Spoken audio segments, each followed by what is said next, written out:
E olha só, vamos então agora, nesse exato momento, conforme prometido e sinalizado, para a coletiva do ministro de Minas e Energia do governo federal, Alexandre Silveira, está na sede da Câmara de Comercialização de Energia Elétrica, nesse exato momento, aqui em São Paulo, e fala sobre a força-tarefa das concessionárias de energia para, de uma vez por todas, socorrer a região metropolitana da capital paulista. Vamos ouvi-lo. Esses profissionais, somadas às demais distribuidoras CPFL, Enel, EDP, ISA-CETEP, Eletrobras, Light, Energisa, que estão aqui hoje. Nós estamos ampliando de 1.400 para 2.500 profissionais. 2.900 profissionais, mais de 200 caminhões para apoiar essas equipes, fora os caminhões de mobilização da própria Enel. Mais de 50 equipamentos, e ao contrário do que ela disse, eu estou aqui ao meu lado com o Giacomo, que é o superintendente de fiscalização da ANEEL. Ao contrário do que ela disse, eu deixei muito claro para a Enel, que, ao contrário do que ela disse, que não tinha previsão de entrega dos serviços à população, eu disse que ela cometeu um grave erro de comunicação, um grave erro de seu compromisso contratual com a sociedade de São Paulo, de não dar uma previsão objetiva. Eu disse para ela que ela tem os próximos 3 dias para resolver os problemas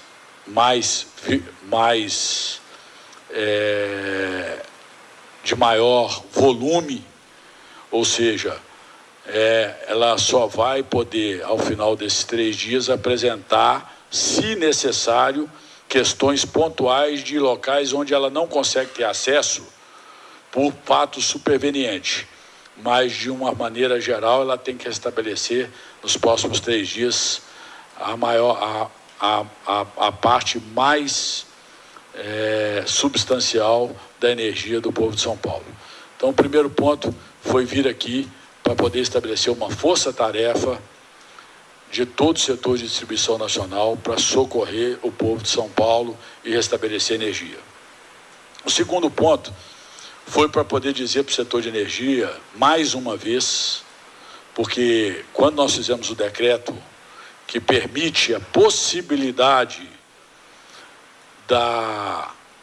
do adiantamento da renovação das distribuidoras que vence até 2032, todos sabem que os 17 pontos que nós fizemos no decreto é exatamente para evitar as prerrogativas ou a liberdade que tem os contratos de hoje com relação à frequência de eventos como esse e a duração de eventos como esse, que são o tal do DEC e do FEC, que são as medições técnicas que a ANEEL tem a responsabilidade de fazer para poder medir a prestação de serviço e a qualidade do serviço das distribuidoras. Que hoje, para que as pessoas entendam isso através de vocês, hoje, eventos climáticos severos são expurgados da avaliação contratual. E no decreto de distribuição que o presidente Lula assinou, que nós elaboramos no Ministério da Energia, depois de um amplo debate com a sociedade e de um amplo debate com o setor, esses eventos como esse não poderão mais ser expurgados da avaliação das distribuidoras, ou seja, as distribuidoras passarão a ser penalizadas caso elas não tenham uma previsão ou planejamento necessário a evitar esse tipo de evento. Porque é evidente que o mundo passa por eventos climáticos severos e que o setor de distribuição tem que se precaver no planejamento com relação a esses eventos. Não é possível esse setor ser reativo. O Brasil é um país que se orgulha da sua matriz energética, que tem tudo para poder... Para vocês que estão nos escutando aqui, sintonizados na rede Jovem Pan de rádio, a gente segue a todo vapor aqui com a cobertura do apagão generalizado e do blackout que segue afetando, pelo menos até hoje de manhã, a contagem era mais de 500 mil de paulistanos reféns ainda da escuridão e nesse festival de guerra de narrativa político-ideológica, poucas soluções, muitos dedos sendo apontados. E nesse momento onde a gente estava ouvindo o próprio ministro de Minas e Energia, Alexandre Silveira, que está com a palavra, no momento onde ele vai anunciando possivelmente o plano de ação para trazer uma solução de uma vez por todas. Vamos ouvi-lo. Que impulsiona a nossa economia. Por outro lado, o alicerce de tudo isso é o setor de distribuição e transmissão, para chegar com energias seguras à sociedade. Então, há de se haver, por parte do setor de distribuição e por parte do poder público, a maior atenção com esse setor. Foi o que nós fizemos. Nós fizemos o decreto, e aí, quando eu abri a pergunta, eu tenho absoluta certeza que vai ser uma delas. Quando nós fizemos o decreto, foi exatamente para que a gente impeça o que está acontecendo agora em São Paulo. Só que nós fizemos esse decreto agora. Foi feito agora, tem 90 dias que foi publicado esse decreto. Então, ele não foi implementado ainda. Então, nos indigna muito quando as pessoas irresponsavelmente usam da sua rede social para fazer fake news. O prefeito de São Paulo aprendeu rápido com o seu concorrente aqui, Pablo Marçal, que era o campeão das fake news e da falsificação de documento público, quando ele fez uma fake news dizendo que nós estávamos tratando da renovação da distribuição da Enel. A Enel vence o seu contrato em 2028. Ela tem até 2026 para se manifestar sobre a sua renovação. Na verdade, ainda dá tempo do prefeito se preocupar com a questão urbanística de São Paulo, porque os laudos que nós estamos recebendo e que vão ser, no momento adequado, depois de conferido, porque nós temos responsabilidade com o Brasil, porque o Brasil voltou a discutir os problemas reais da sociedade. Nós não trabalhamos com narrativa. Nós trabalhamos com fatos.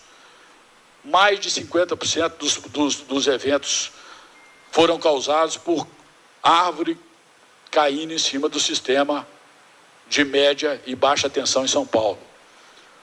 O que hoje, infelizmente, nem as distribuidoras, por questão de força legal, inclusive por licença ambiental, têm a prerrogativa de cuidarem.